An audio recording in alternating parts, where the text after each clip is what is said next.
Nayo Vishnupad Paramahamsa, Parivajagacharya Astatara Satasi Srimad Divine Grace, A.C. Bhakti Vedanta Swami Srila Prabhupada Ki, Ananta Koti Vaishnava Vrinda Ki, Gaur Premanandi.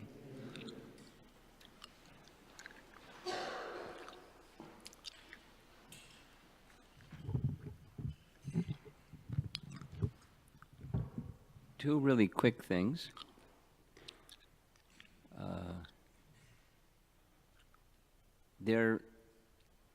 During our program, looks like there's some new people and there may be some additional new people.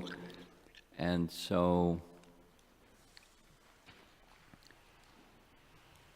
Acharya Nishta, can you see that John and Peter get a songbook?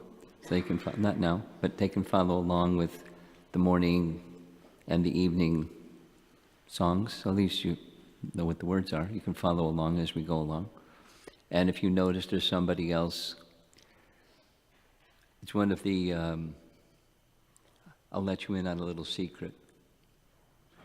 One of the things that helps me, not just in temples, but in different venues, public speaking, it's important for me to know how many people don't know Jai Radhamadava, because that tells me they're kind of, on the newer side, and so I have to calibrate what I speak accordingly.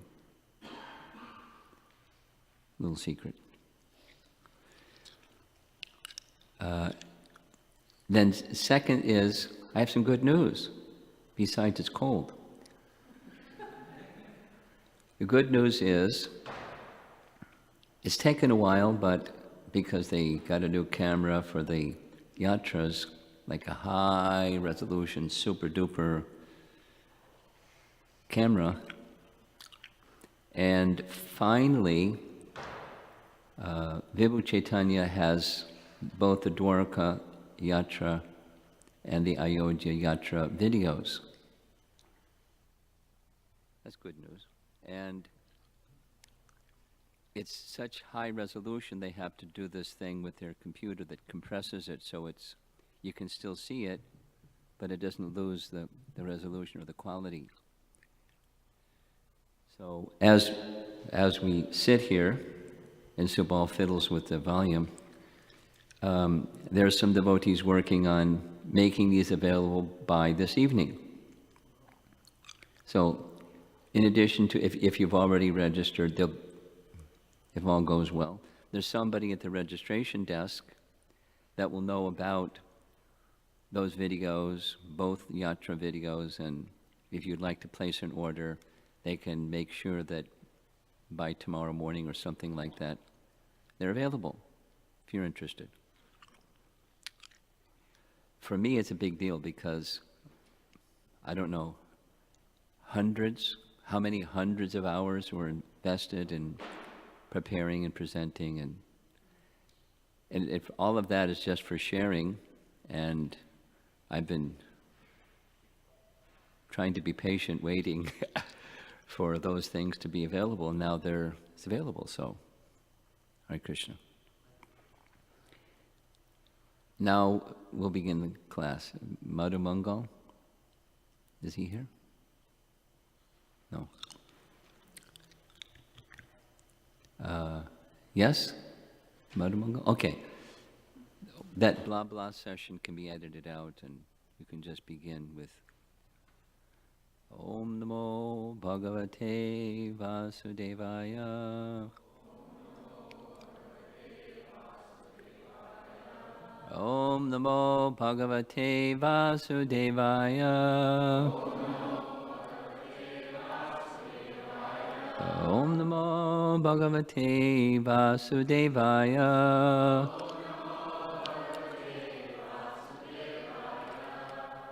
So now, especially for those who are new,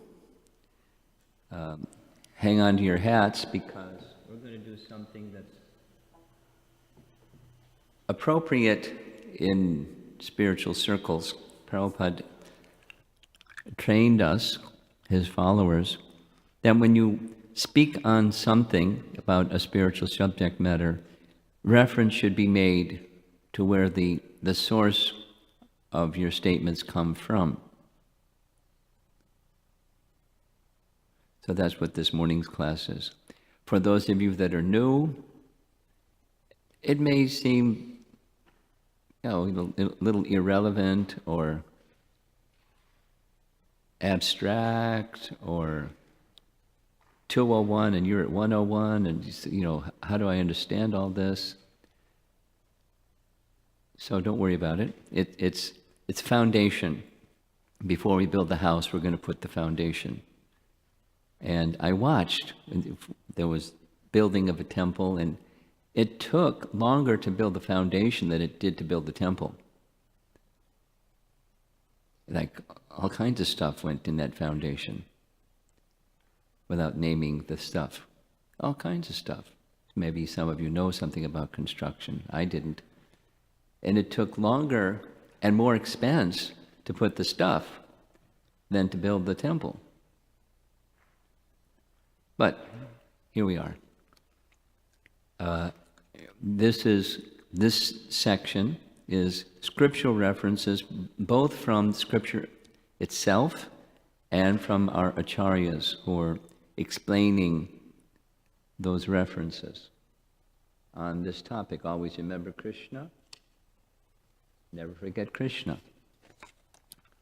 And we're going to start with a reference that is spoken by Chaitanya Mahaprabhu, that's Chaitanya Mahaprabhu, to Sanatana Goswami, found in Chaitanya Charitamrita, where Chaitanya Mahaprabhu is describing the process of bhakti. And Chaitanya Mahaprabhu makes reference to a verse from Padma Purana. There's the reference if you'd like. I'll make these PowerPoints available for people who would like at the end. Padma Purana is a very important literature, mode of goodness amongst the Puranas, and a principal literature that the Sri Vaishnavas admire and take as authoritative. And there's sections, for example, in Padma Purana on chanting. There's sections in Padma Purana on the process of bhakti, very detailed, very authoritative. So this is the reference. We can chant together if you'd like. Smartavyah Satatam Visnu Vismartavyo Najatuchit Sarva Vidit Nasedhashur Etayor Eva Kinkara. So we'll do the second part first. Sarve Vidhi Nishedha. Vidhi, we'll hear, but I'm doing it slowly. Vidhi means the injunctions, and Nishedha means the prohibitions, the do's and the don'ts. There are things that in the bhakti process, they're recommended. Do this. It's good for you. Eat your spinach. It's good for you. Things that parents say to kids. Clean your room. You brush your teeth. They're good for you. Vidhis. And then there's nishedhas. Don't hit your brother. And don't smack somebody, and don't lie, and there's the do nots. Vidhis and nishedhas. So sarva or sarve, all injunctions and prohibitions, all do's and do nots, they're the kinkara. Kinkara means literally menial servant. Kinkara. They're the servants of these two. Etayor eva kinkara. Eva means certainly. All do's and don'ts found in the scripture are the servant, they're subordinate to this one principle. That's how important this one principle is. And this one principle, the first part, Smartavyah Satatam Visnu. Really easy. Smartavyah is remembrance. And Satatam means always remember Vishnu. And then the converse, Vismartavyah na jatuchit. Not at any time should you forget. Vismartavyah na jatuchit. So always remember Krishna, never forget Krishna. These principles, always do not, do's and do nots, all other statements, they're subordinate to that one. Those things are to help this one. That's bhakti. Here's Prabhupada's translation directly from Chaitanya Charitamrita. Krishna is the origin of Lord Vishnu. He kind of added that. It's not in verse at all.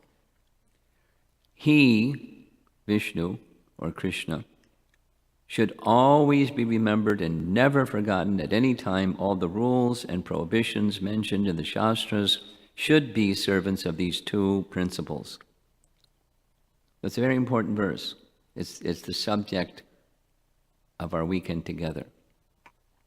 And it's presented in a very simple way, this very same verse, in Prabhupada's Nectar of Devotion.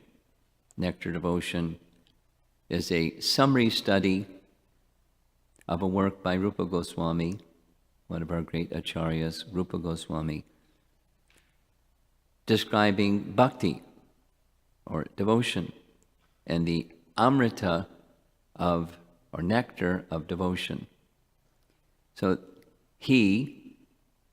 Rupa Goswami writes about it, Prabhupada summarizes it in the following language. In the Padma Purana, we saw the Padma Purana text just a moment ago.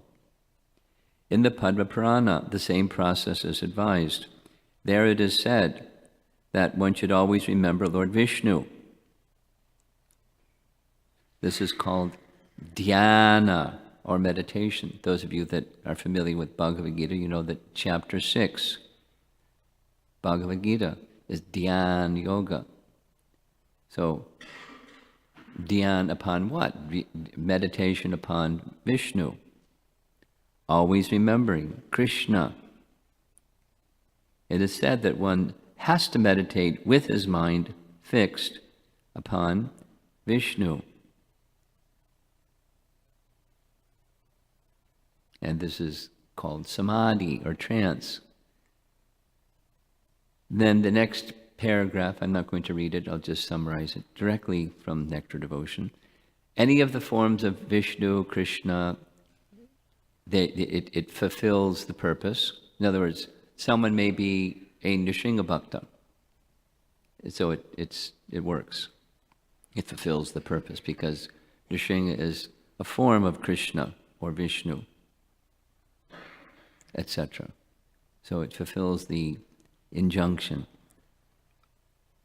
And then Prabhupada, in the same paragraph, teaches something I heard him say so many times. In Vedic language, whenever something is said, do this, implied is a prohibition. Don't fail to do this, or don't do that, which is failing to do this. Or vice versa, if there's a prohibition, there's some injunction. Don't forget Krishna. Always remember Krishna. And then the next paragraph, Prabhupada says that this is for everybody, regardless of whether you're brahmachari or sannyasi or grahastha or whoever you are, and whatever your occupation is. Similarly, you may be an engineer, you may be a kid, you may be an old man, you may be a doctor, you may be a teacher, you may be whatever you may be. It applies to everybody. It's across the board. Every living entity that has a material body, it applies. Something that you do with your mind. Think of Krishna, never forget Krishna. And then he concludes in Nectar Devotion, same point once again, all other good things, they're in pursuant of this one thing. And all other bad things, they're in pursuant of the prohibition. Because the prohibition thing, we'll hear some more, it blocks your remembrance of Krishna. So don't do things that are going to block your remembrance of Krishna or obstruct your remembrance of Krishna. Don't do those things. That's bhakti. You select those things that are going to help you remember and reject those things that are going to cause forgetfulness.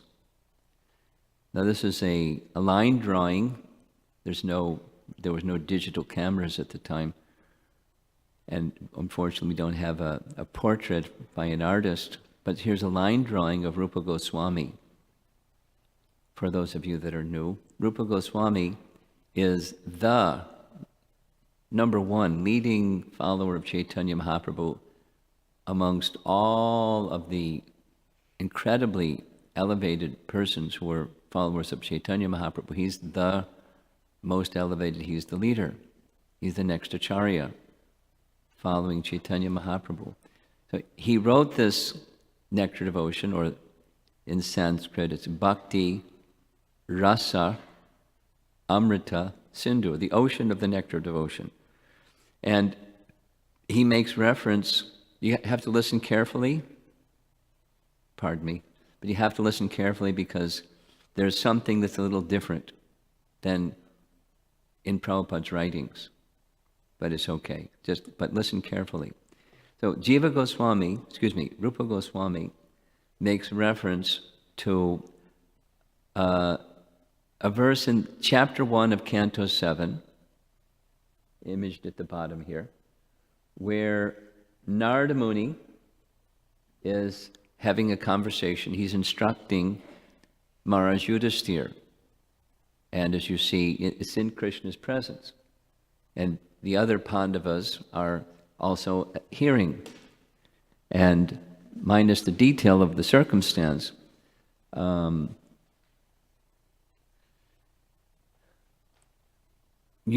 wants to know, his question is, how is it that this super nasty Shishupal, super mean, vicious, offensive, bad Shishupal got liberation?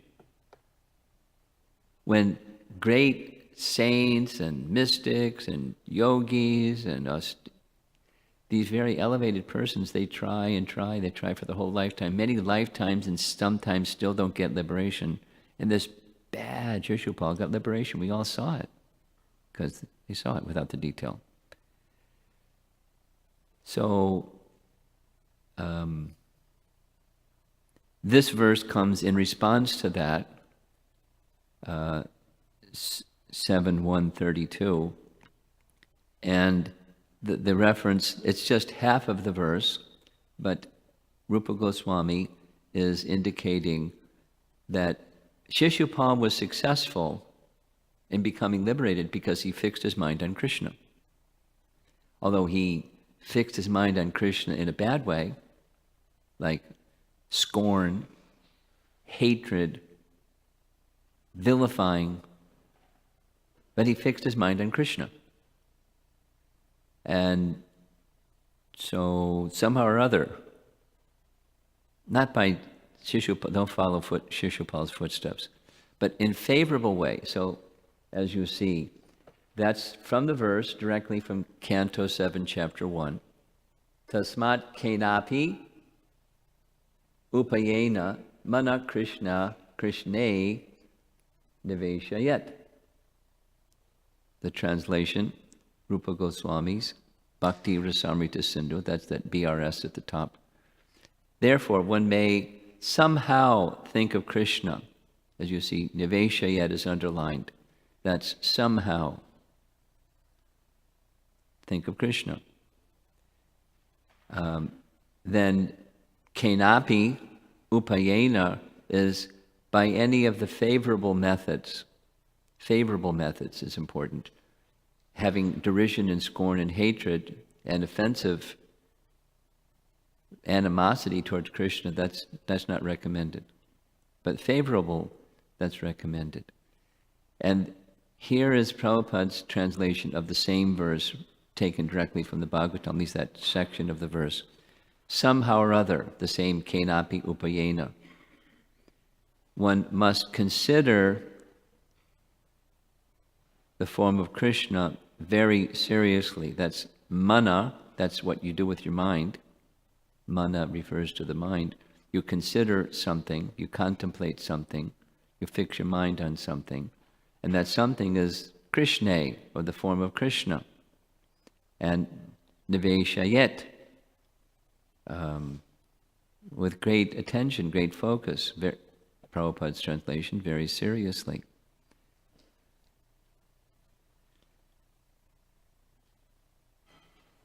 Again, I'm hoping that the new people don't get bored by this. But it's important, because we have to have a good foundation. Why are we talking about this anyways? It's a nice topic, but scripturally it's very important to talk about the topic this whole weekend spent together. And here's why, from the scriptural references. So it's coming from Padma Purana, and then it's coming from Srimad Bhagavatam on the process of bhakti explained by Rupa Goswami, which is following Mahaprabhu's teachings. And his nephew, Jiva Goswami, made a commentary on that very verse. And we're going to make reference to Jiva Goswami's commentary. It's very short.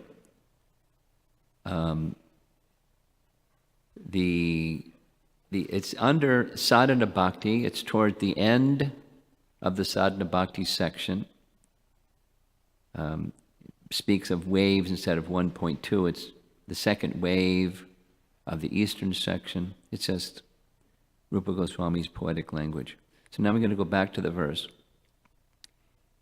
Jiva Goswami says, he's commenting on this.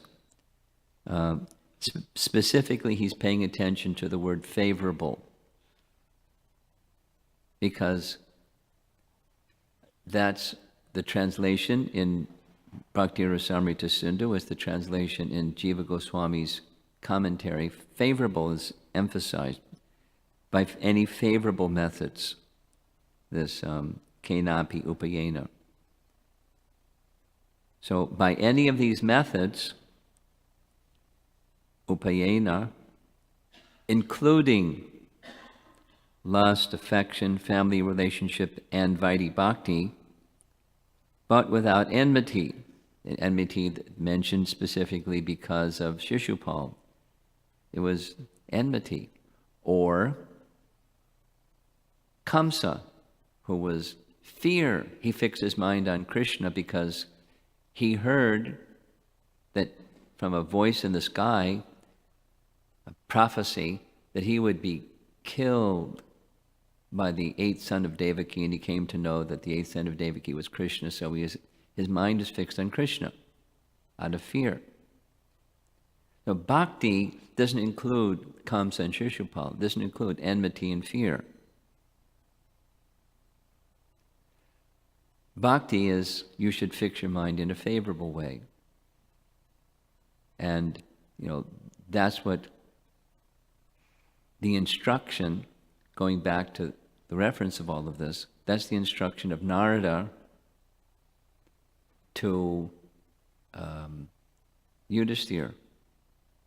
He got liberation, but a different kind of liberation than the devotees get. He got becoming one with the Supreme, merging into the body of Krishna. That's what he got.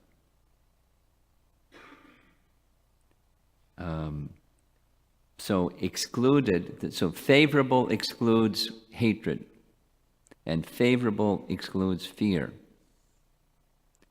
One's mind should concentrate by using one of the favorable methods, such as affection. That's what Jiva Goswami says is the meaning.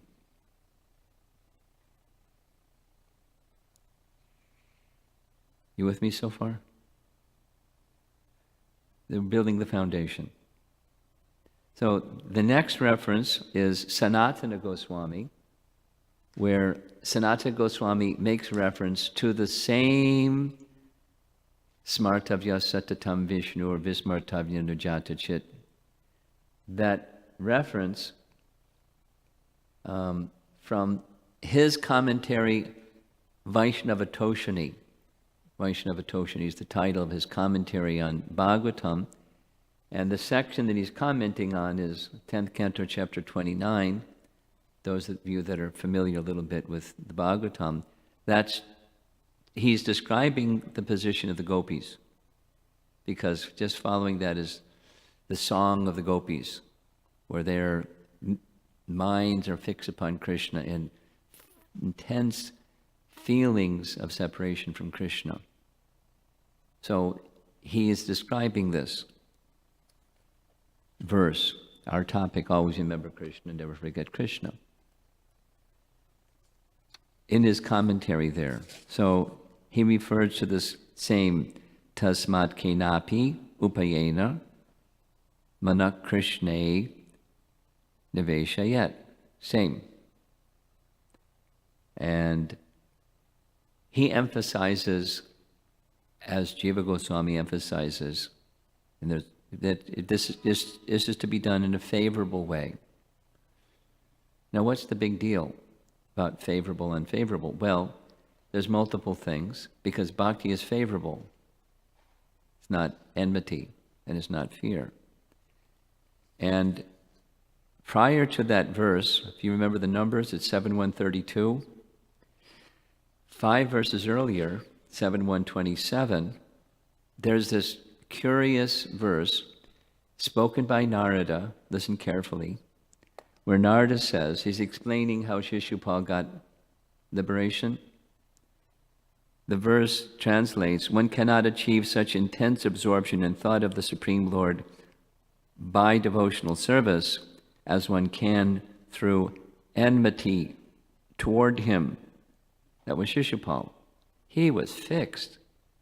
I mean, here's a description from one of the scriptures, Vaishnava scriptures. Shishupal was a relative of Krishna, some kind of cousin or something. And Krishna was just some few days older, born before Shishupal. And when Shishupal was born, many people came, oh, child is born, Haribol. You know, that kind of scene.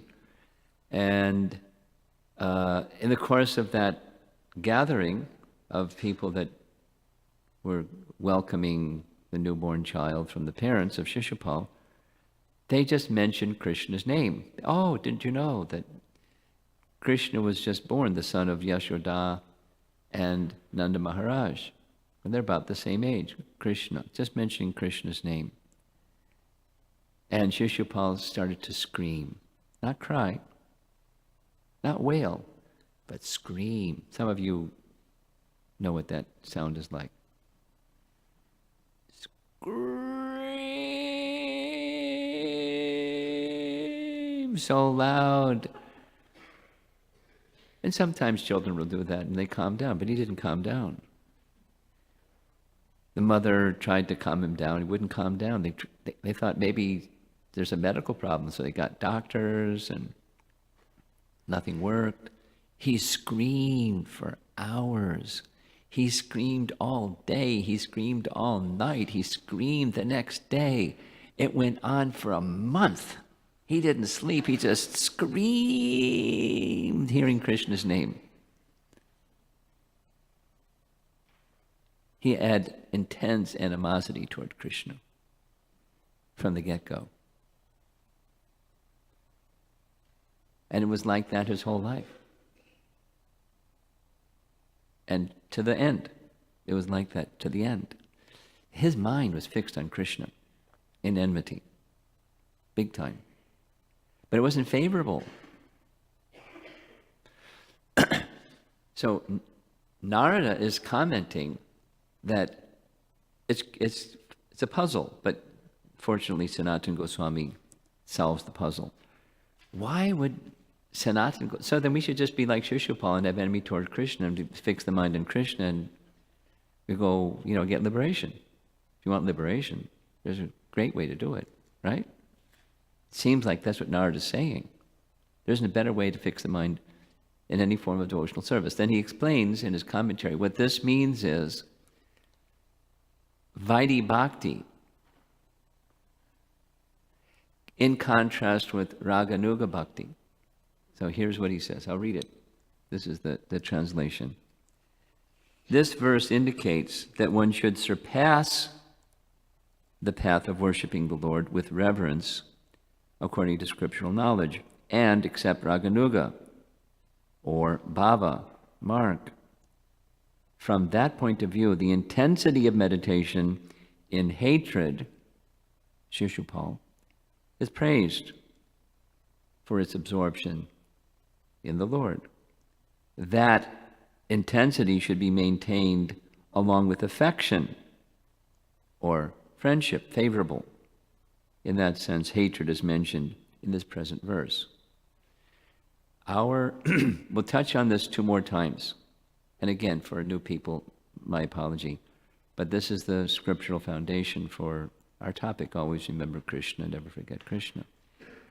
Our teaching is, if done properly, the unregulated life of material existence becomes regulated by the regulation of the vidhis of bhakti. And the vidhis of bhakti help one to become mindful of Krishna, but the mindfulness of Krishna is further nourished by the hearing, etc., about Krishna. We'll hear some more this morning. And it's meant to bring us to a stage of the mind, not just by vidhis, indishedhas, by regulations and prohibitions, to come to the stage of fixed always upon Krishna, in love of Krishna. And that's this, what raga marg is. It's a spontaneous, not just governed by vidhis, indishedhas. But in the vidhi, indishedha stage of bhakti, it's one thing. So that's what the emphasis that Nard is making and Sanatana Goswami is explaining. And then, almost done with Sanatana Goswami's commentary, he makes 2 other references from Padma Purana and from the 11th canto, Bhagavatam, that's Uddhava Gita, Krishna's instruction to Uddhava, which says, by hatred and fear, one cannot see the Lord. Meaning, Shishupal saw and Kamsa saw, but they didn't see Krishna. They saw an object of hatred and an object of fear. They didn't see Krishna properly. You know? Like at the end of the 11th chapter, Bhagavad Gita, after showing the universal form, Arjuna says, yikes, this is fearful, please remove that form. So I want to see the original form. Krishna shows his four-arm form, then his two-arm form, says, it's very rare to behold this form. Not so. Shishupal and Kamsa saw, but they didn't see. They saw something else than what Arjuna saw, the actual identity of Krishna, the Supreme Personality of Godhead.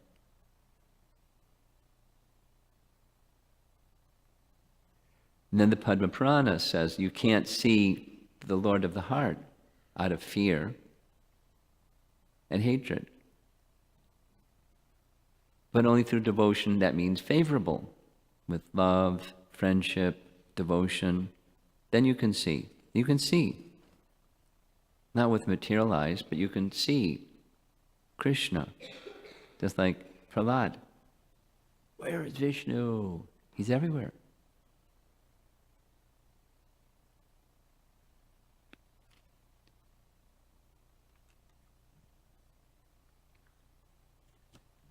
Sanatana Goswami concludes. In the Bhagavad Gita, Krishna says, 7:25 Bhagavad Gita, Yogamaya Samavrata, I'm covered by my deluding potency. People can't see Krishna, even they're seeing Krishna. Just like the deity. One can see the deity but not see the deity.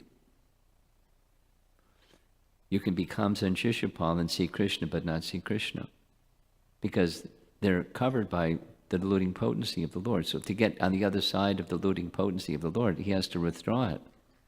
And he withdraws it when the mood is favorable. Always remembering Krishna in a favorable way. Now, one step back, listen carefully, because it's part of our foundation here. Though anger and hatred do not give a proper realization of the Lord. At a later time, they can produce proper realization by the power of the Lord.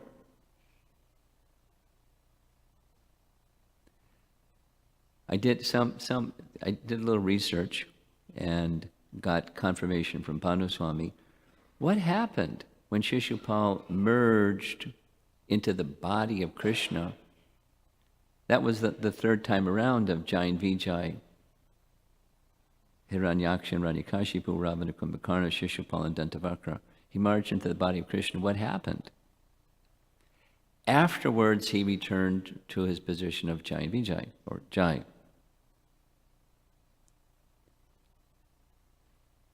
So by the power of the Lord. It was a mission that he had sent him on, so he returned him to Vaikuntha by his own power. By the mercy of Krishna. Krishna gave his mercy to Shishupal, liberated him, and brought him back to the spiritual world. Thus, anger and hatred are included in this list. The gopis, mentioned earlier by Narada in that same discussion with Yudhisthira, he mentioned the gopis. The gopis had feelings for Krishna, but not mundane feelings. They had transcendental, not worldly lust, transcendental feelings of love. The prototype, the original, the undistorted, undisturbed, pure spiritual love for Krishna. So that's wanted. That's our topic. Now we're going to expand it a little bit more. When Srila Prabhupada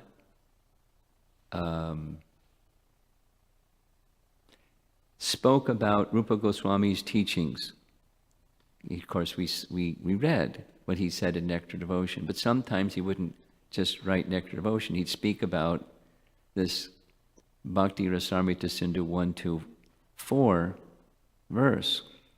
And it's interesting. He combines, listen carefully, he combines the Padma Purana verse and the 7.132 verse and says that's what Rupa Goswami says, which isn't what Rupa Goswami says. And it begins, you've probably heard this, Yena Tena Pakarena. Rupa Goswami didn't write that. He wrote this part, Mana Krishne Deveshayet. So the Yena Tena Pakarena is by some means or another. Mana Krishna Deveshayet. That's from the 7.132 Bhagavatam. Then this one is from Padma Purana. Sarve Vidi Nishedha Sure, Etayor Eva Kinkara. You with me? Oh, what's going on?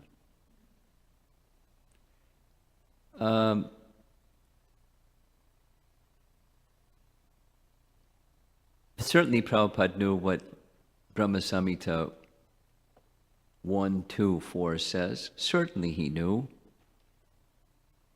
Absolutely he knew. Now, he could simply say, Mana Krishne Naveshayet. But he embellished a bit for his followers so we could get it right. Somehow or another. By this means, by that means, by some means. Fix your mind on Krishna. And all injunctions, prohibitions, vidis and nishedas, they're kinkaras, they're servants of those principles. Mana Krishna Naveshayet. Now, here's a similar appeal. Again, a great authority for us is the author of Chaitanya Bhagavat, and that's Vrindavan Das. And he writes at the very wonderful verse, sounds like Bhaktivinoda Thakur, for those of you who don't know his bhajans. Krishna Mata, Krishna Pita, Krishna Pranadan.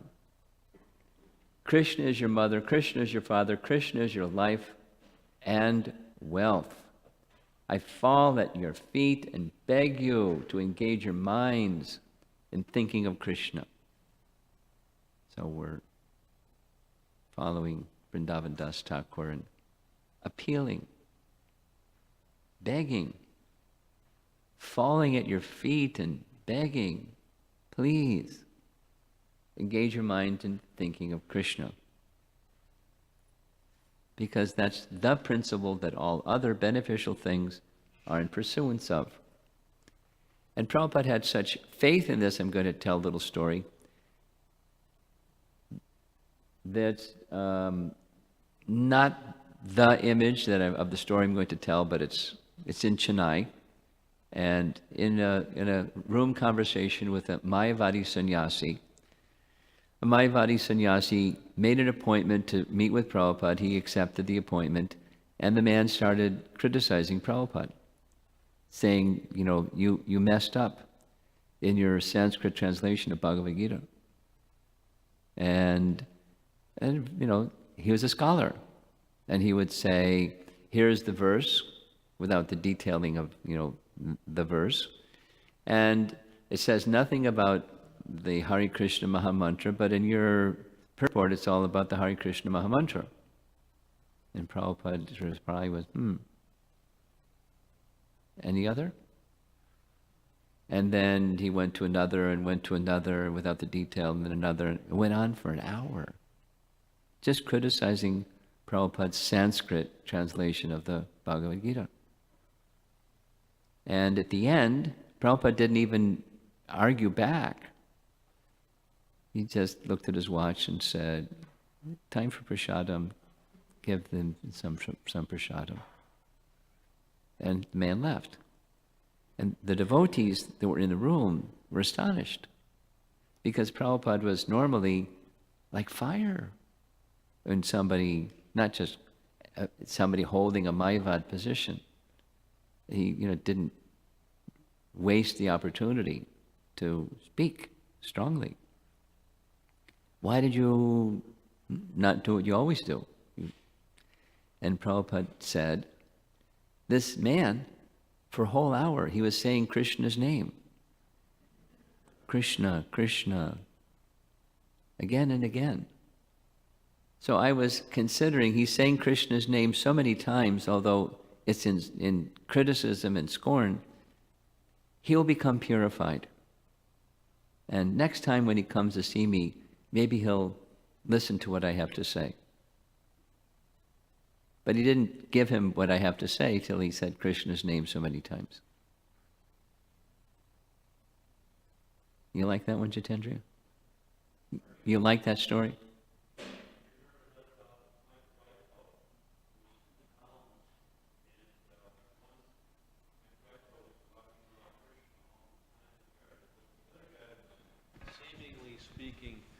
Seemingly speaking favorable, but he didn't mention Krishna's name. And Prabhupada said, this Mike Reiko, he will make more progress. Similar situation. Similar situation. Okay.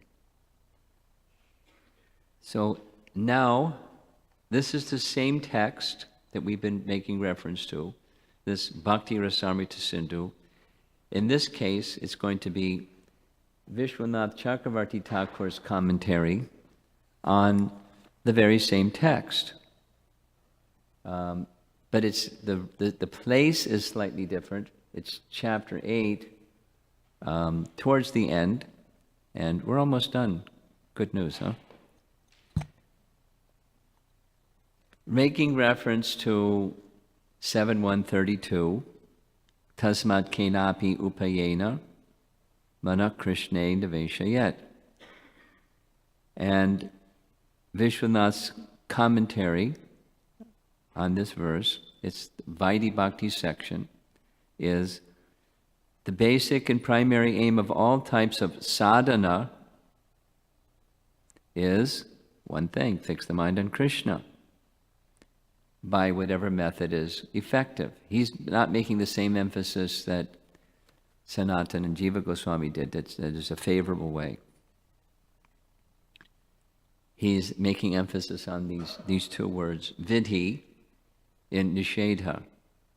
Vidhi is regulations, nishedhas are prohibitions, the do's and the do-nots. And he details this nishedha, or the prohibitory functions, include, like the Ten Commandments. He doesn't use the Ten Commandments reference, but don't sin.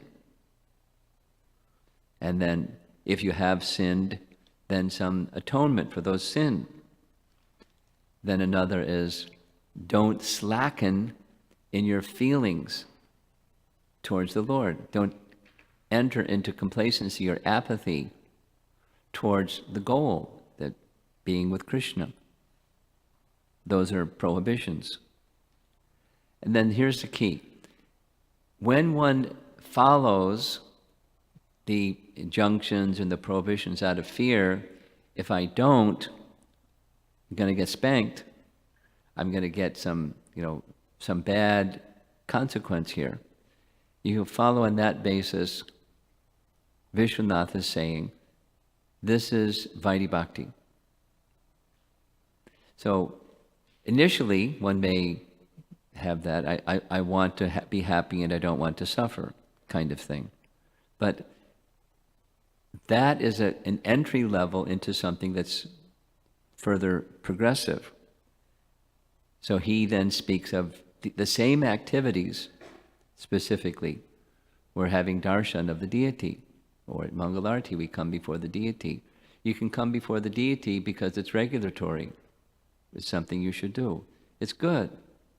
And I don't want to not do it because, I may get some bad marks on my report card, my Krishna report card. Or, the temple commander may say, hey, you weren't Mangalarti, what happened? So, on a regulatory sense, if it's doing those things, that's Vaidhi Bhakti.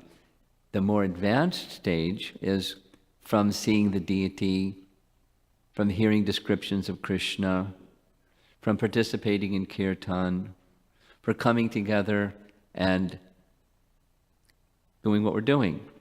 If there's some growth, increase of the longing, this is language of Rupa Goswami, lobha, greed, to be with Krishna again. Not just, I don't want to get spanked, but I want to be with Krishna again. I don't want the misery and suffering of material existence. I want happy and peace and shanti. But if it becomes eagerness to be with the object, Krishna, that's the more advanced stage. That's the more advanced stage that's stronger than fear and enmity, Shishupal and Kamsa. So then he concludes, as long as that lobha has not awakened and one is doing for a different reason, then that's counted as Vaidhi Bhakti. So we still attend Mangalarti and we still observe Ekadasi, just like yesterday was Ekadasi. So we observe Ekadasi, but it's not just a regulatory. It's an opportunity to come closer to Krishna, meditation. Then it progresses towards the spontaneous kind of meditation. And that's this, almost to the last reference, that's Narottam Das Thakur, and he describes this specifically in the more advanced stages of devotion, in practicing, or the one who is situated in Raga Nuga Bhakti, they fix their mind upon Ragatmika Bhaktas, that's described in Nectar Devotion, perfected souls that are part of Krishna's entourage in Goloka, and they meditate on those persons and their words, their exchanges with Krishna, all the details about them. And that's an internal meditation, while undergoing the regulations of bhakti. They don't neglect the regulations of bhakti. They're just that the meditation, always remembering Krishna, moves, becomes elevated, becomes more condensed, like making milk sweets.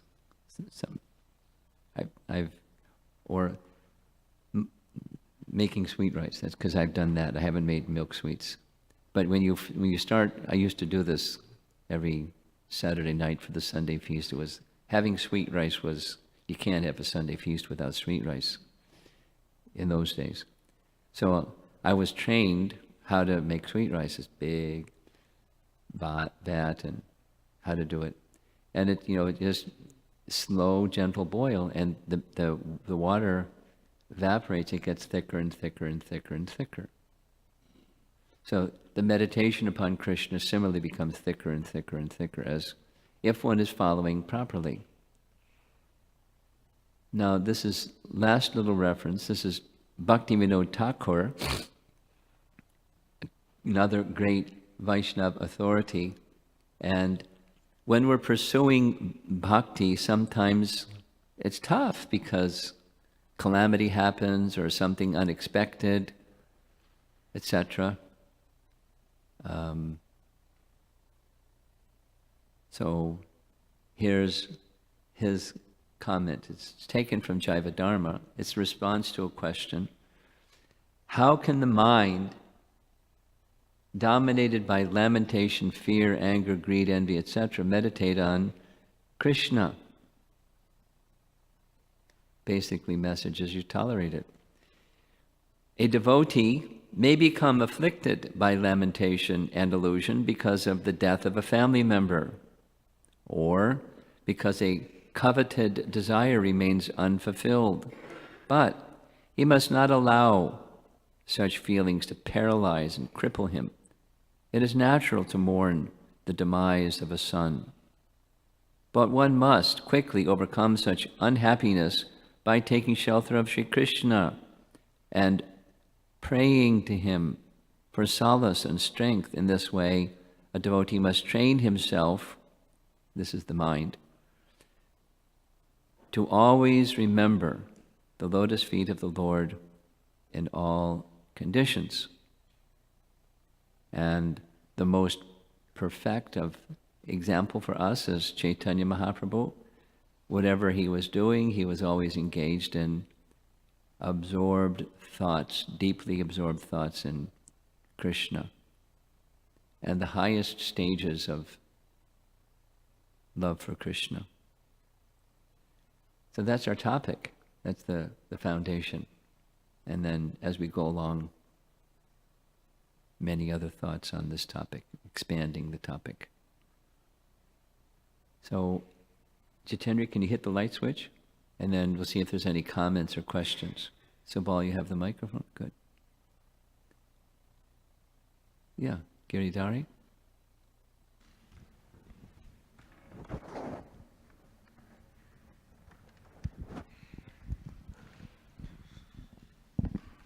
I'm wondering if remembrance is its own practice in one of the 9 processes, or Yes. if it's kind of within all the others, or if it's like it can be done as it's in it of itself.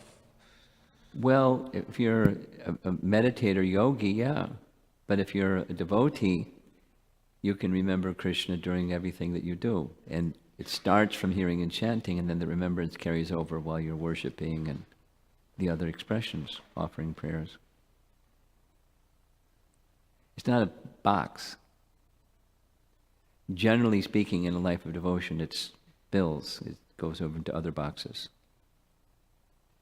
But if your question is it possible to just do that one thing and not anything else, it's not in the life of devotion, but in a life of mechanical restraint of other things and trying to do that one thing.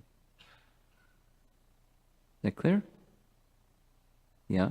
So it's not really done so much just like sitting and trying to remember Krishna without chanting or hearing.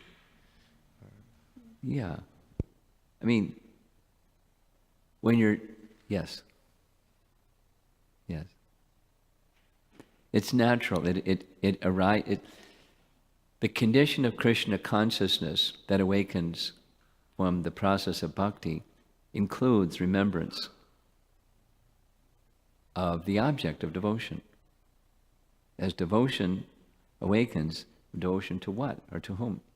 Now, if you're an impersonalist, know to whom. Just fix the mind. Or like, sacrifice unto whom? No unto whom, just sacrifice. It's really spacey, but that's not our contemplation. Our contemplation is devotional. So it's any expression of activities of devotion. You've heard Prabhupada say, you give Krishna's book and you're thinking of Krishna because it's Krishna's book. You'll be thinking more thick or more thin, but thinking of Krishna is there. It's impetus for remembering Krishna. Okay? Anything else? Yes, Shravan?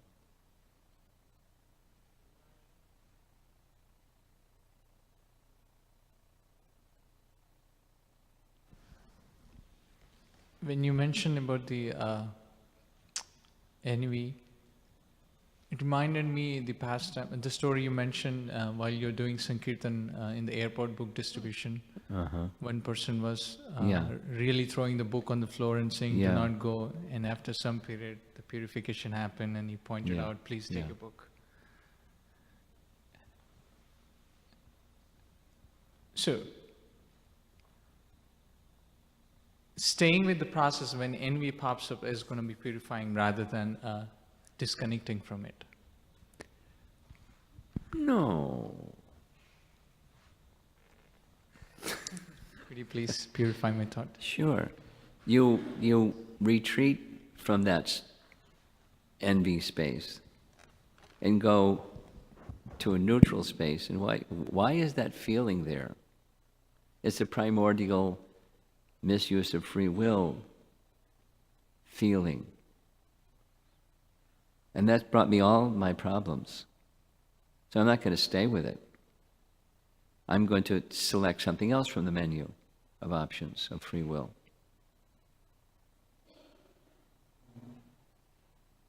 That's bhakti. Anukul yasya sankalpa pratikul yasya. So I'll accept things favorable and reject things unfavorable. That's not favorable.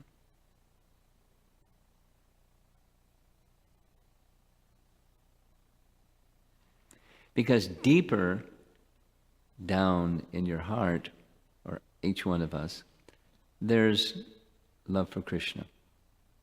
And this other, this envy or enmity, that's not us. That's something else that may be conditioned, may be a strong conditioning, but it's not us. So let me go from that space. No, by the way, that story wasn't at the airport, it was Boston Common, Harinam. And the man was hearing Harinam every day. He didn't have lunch. He just came out at his lunch hour and listened to the Harinam with enmity. But he was hearing the holy name, so he became purified. Against his volition, but nonetheless, he became purified. His madness didn't go away. He was still like a crazy fellow. But his aversion to Krishna changed.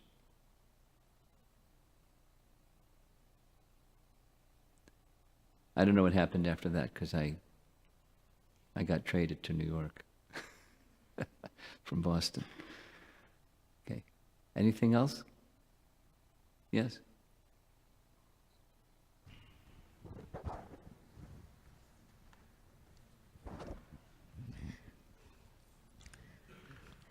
Maharaj, the goal, we know the goal, that it is to remember Krishna and never to forget him. Practically, it seems to be very difficult to always remember Krishna. So, what is one thing that we can do practically to nurture that? We are going to be discussing that question the whole weekend. And specifically, I'm going to be speaking on that topic Sunday for our public program. But you want one thing. There's so many things. What's your pick a favorite out of the so many things, or do multiple of those?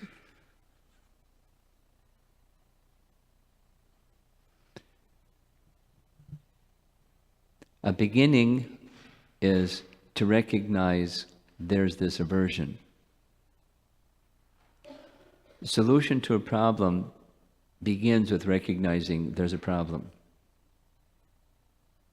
It's like health. When something gets to the point where it hurts, you may be doing something that's detrimental, but you just keep doing it because it doesn't hurt. Then when it hurts, then you pay attention to it. I better do something about it because I don't like pain. But some people are stoic. They just keep going on, even there's pain, they don't, just ignore it.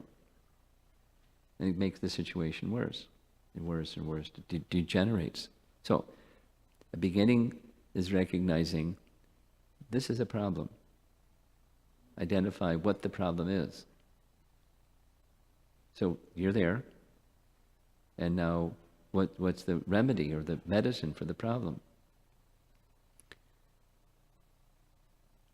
Well, according to Kapila Dev, it's favorably accepting the association of devotees. Here we are.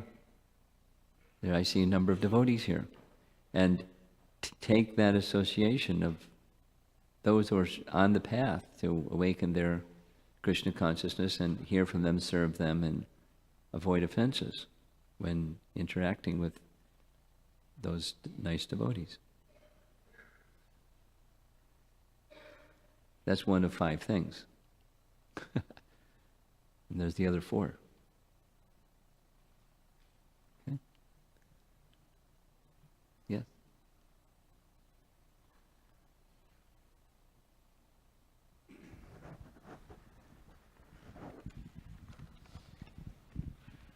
Hare Krishna Maharaj. On the point of, one of my questions is related to the topic of, it's called Niyamagraha. And as you mentioned yesterday, there are a lot of rules in practice and the cultivation of devotional service of bhakti. So, if one doesn't, Bhaktivinoda Thakur mentions one should always keep in mind that all of those rules, the servant, the purpose is to always remember Krishna and never forget him. Mm-hmm. So what to me that means is that requires a certain degree of maturity so that one doesn't prematurely give up, like just small things. I'm thinking there's rituals that we practice that are meant to help us remember Krishna. But if we are focusing more on the rituals than the purpose, then we're missing the real point. So it requires a certain degree of responsible maturity to understand to what extent is my remembrance dependent on these rituals, or to what extent can they sometimes interfere with that. Does that make sense? Well, kind of, but not exactly. Meaning,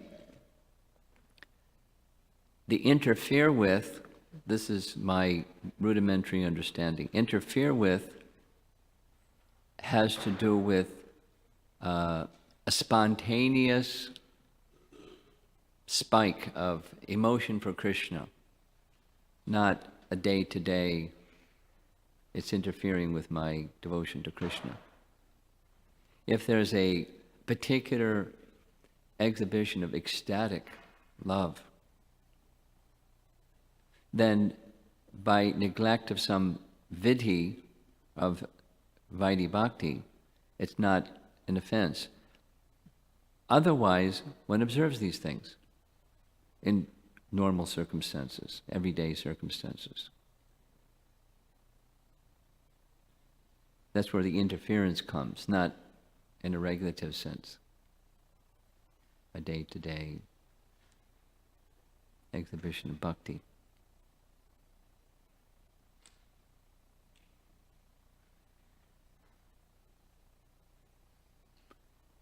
Anything else? Okay. Srila Prabhupada ki jai.